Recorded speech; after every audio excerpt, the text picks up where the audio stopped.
Welcome to my YouTube channel Perfect Educom Academic Classes. Myself Ravikant Kumar, and today in this video Bihar Daroga previous year top 5 question discussion. Okay, तो सबसे पहले पहला question ये है आज का कि सर्वोच्च न्यायालय ने निजता के अधिकार को संविधान के किस मूलभूत अधिकार के अधीन रखा है। ठीक है, सर्वोच्च न्यायालय ने निजता के अधिकार को जो है संविधान के किस मूलभूत अधिकार के अधीन रखा है, किस अनुच्छेद के अधीन आता है। तो इसका आंसर जो है आपका अनुच्छेद 21 में आएगा। ठीक है, और इस क्वेश्चन को हम डिस्कशन कर लेते हैं कि देखिए विभिन्न विवादों एवं निर्णयों में सर्वोच्च न्यायालय ने अनुच्छेद 21 को जो है निजता का अधिकार और अंतर्निहित है। ठीक है, इसमें अनुच्छेद 21 जो है प्राण एवं दैहिक स्वतंत्रता का संरक्षण जो है अधिकार है। ओके, राज्य के द्वारा किसी भी व्यक्ति को विधि द्वारा जो है स्थापित प्रक्रिया से ही उसके जीवन एवं दैहिक स्वतंत्रता से वंचित किया जाएगा।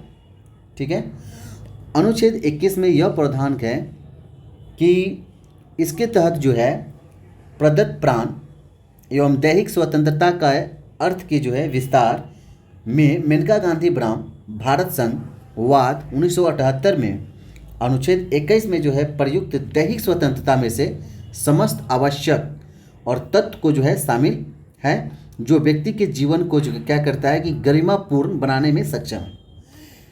न्यायपालिका ने जीवन के अधिकार से जो है मानव होने के जो कारण सम्मानपूर्ण बनाने के सक्षम है।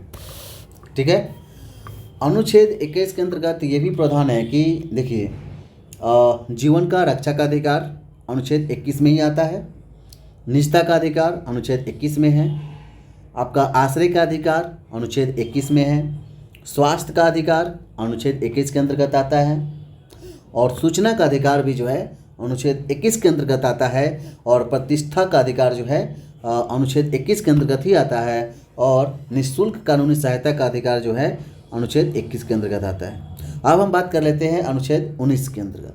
तो अनुच्छेद 19 में जो है ये आपका स्वतंत्रता का अधिकार है, यानी कि फ्रीडम है, बोलने का अधिकार दिया गया है।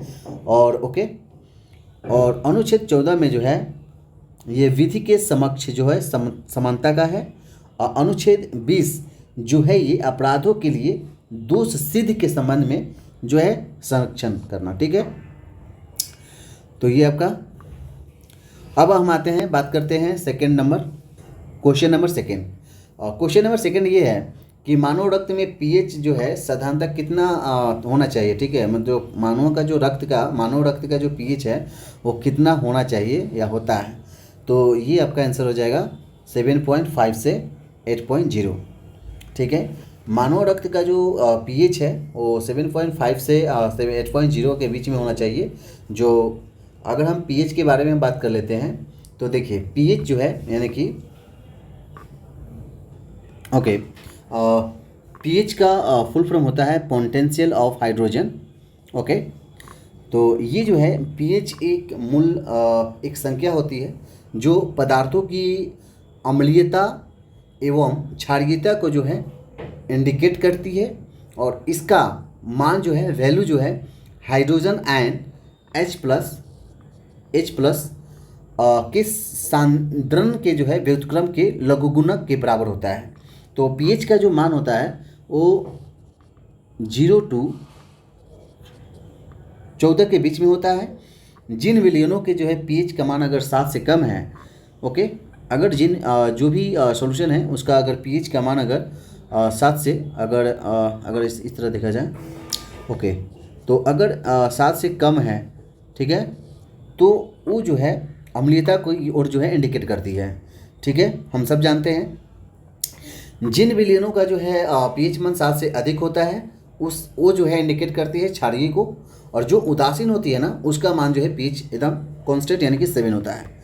ओके, तो अगर हम मुंह की बात कर लिया जाए तो मुंह का पीएच मान कितना होता है, तो मुंह का जो पीएच मान होता है 5.5 होता है, 5.5 से अगर कम होने पर जो है जो हमारा दांत है वो 6 जो है प्रारंभ हो जाता है। ठीक है।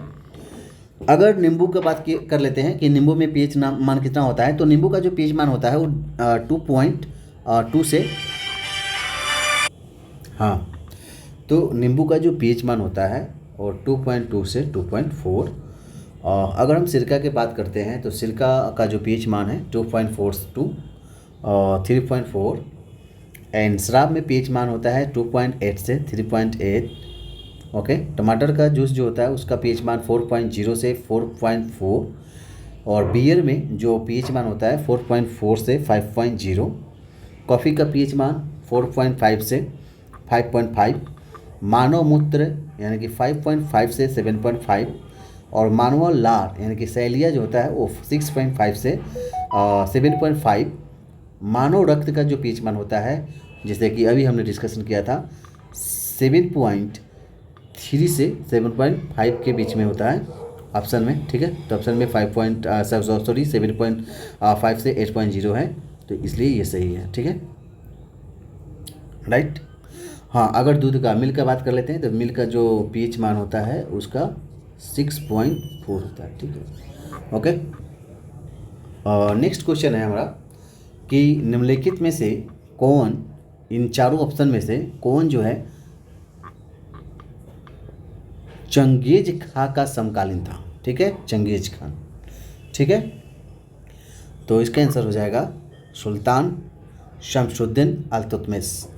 तो देखिए, चंगेज खान दिल्ली का जो है ये क्या था, दिल्ली का जो है समकालीन था, यानी कि उनके चंगेज खान दिल्ली का सुल्तान जो है शमसुद्दीन इल्तुतमिश का समकालीन था। मतलब कि चंगेज खान जो है ना वो सुल्तान शमसुद्दीन इल्तुतमिश का जो है वो समकालीन था। चंगेज खान एक मंगोल नेता था। ठीक है, मंगोल ये जो था एक मंगोल नेता था। वह निर्दयी, बेहद अनुशासित, शक्तिशाली, चतुर मंगोल शासक था। चंगेज खान से बचने के लिए ख्वारिज़म के सम्राट जलालुद्दीन को इल्तुतमिश ने अपने यहाँ शरण नहीं दी थी। इल्तुतमिश शर्की वंश का था जो एलबरी तुर्क था, और इसका शासनकाल जो है इल्तुतमिश का शासनकाल 1211 ईस्वी से लेकर 1236 ईस्वी तक था। और इसने अपनी राजधानी लाहौर में दिल्ली में जो स्थापित किया था। तो इल्तुतमिश जो था इसी के समय में भारत पर मंगोल आक्रमण हुआ था। ओके, इल्तुतमिश के समय ही जो है भारत पर जो है मंगोल आक्रमण हुआ था। अगर हम अलाउद्दीन खिलजी के बारे में बात कर लेते हैं तो अलाउद्दीन खिलजी का जो शासनकाल है वो आपका 1206 से 1316 है। यह जो है अलाउद्दीन खिलजी वंश का प्रमुख शासक था। ठीक है, और इसके द्वारा जो है उत्तर भारत के राज्यों को जीत कर क्या किया था कि दिल्ली सल्तनत में शामिल किया था। और सुल्तान अलाउद्दीन खिलजी जो है शासक बाजार नियंत्रण व्यवस्था के कारण भी जाना जाते हैं। और इन्होंने कुतुब मीनार के निकट अलाई दरवाज़ा का निर्माण भी करवाया था। ओके, अब हम बात कर लेते हैं सुल्तान मोहम्मद बिन तुगलक के बारे में। तो सुल्तान मोहम्मद बिन तुगलक का जो शासनकाल था वो 1325 से 1351 के बीच में था। और ये जो है तुगलक वंश का एक प्रमुख शासक था सुल्तान मोहम्मद बिन तुगलक। तथा उसने क्या किया था कि अलुग खां की उपाधि धारण किया था। अलुग खान की उपाधि कौन सा धारण किया था, तो ये सुल्तान मोहम्मद बिन तुगलक। और सुल्तान मोहम्मद बिन तुगलक के शासनकाल यानी कि 1333 में क्या हुआ था कि मोरक्को का जो यात्री था इब्न बतूता भारत आया था। ठीक है, और जिसे दिल्ली का जो है काजी नियुक्त किया गया था। और उसने कृषि की जो है उन्नति के लिए जो है ना अमीर एक को ही नियुक्त किया था।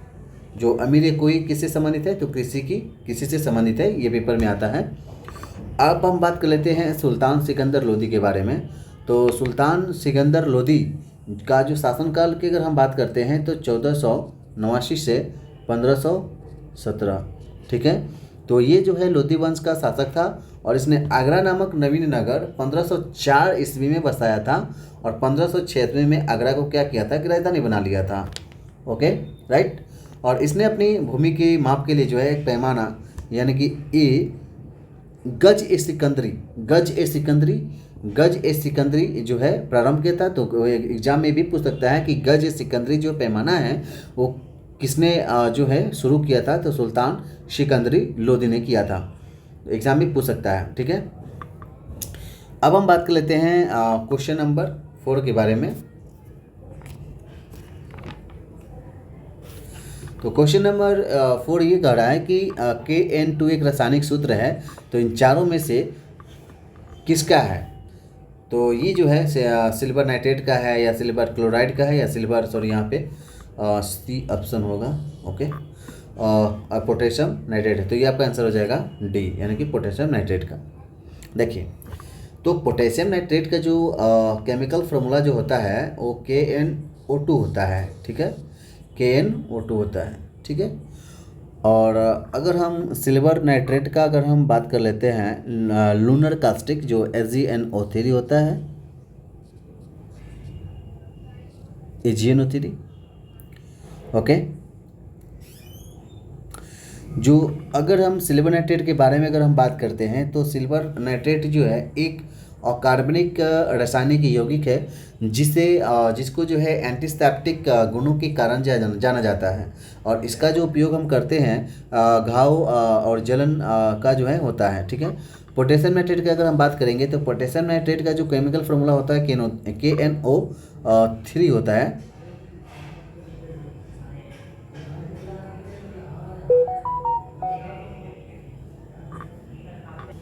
ओके, पोटेशियम नाइट्राइट का जो फार्मूला होता है वो होता है KNO3 होता है और पोटेशियम एक होता है आपका नाइट्रेट, ठीक है।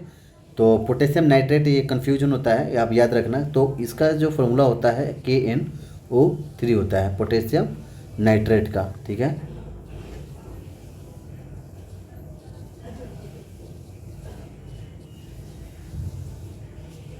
तो अगर पोटेशियम नाइट्राइट का अगर बात करते हैं तो KNO2 और पोटेशियम नाइट्रेट तो KNO3।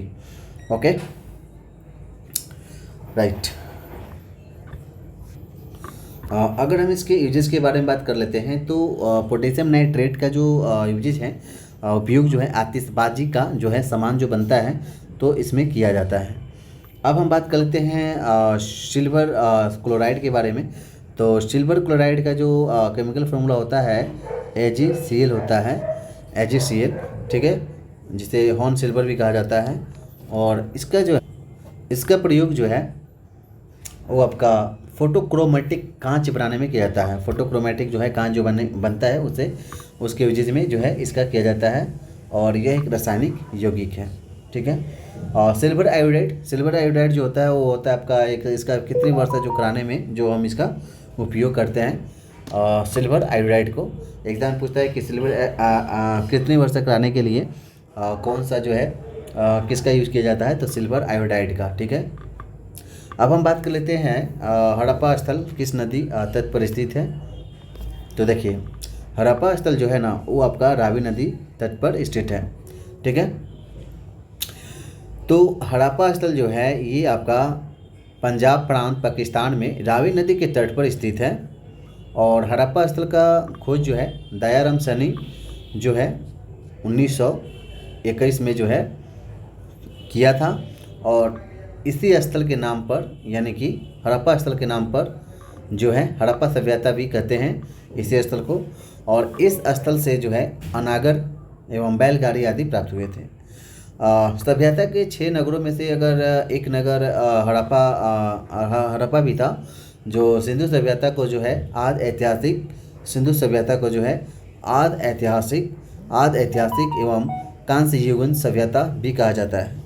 हड़प्पा शहर का अधिकांश भाग की खोज रेलवे लाइन निर्माण के कारण हो रहा था और ठीक है, यानी कि हड़प्पा सभ्यता का जो है खोज जो है रेलवे लाइन निर्माण के कारण ही हुआ था। और ये जो अगर हम सरस्वती की बात कर लेते हैं, सरस्वती नदी के बारे में, तो देखिए सरस्वती नदी जो है सिंधु घाटी सभ्यता में अनेक बस्तियां सरस्वती नदी के किनारे बसे होने के कारण प्रमाण मिलता है।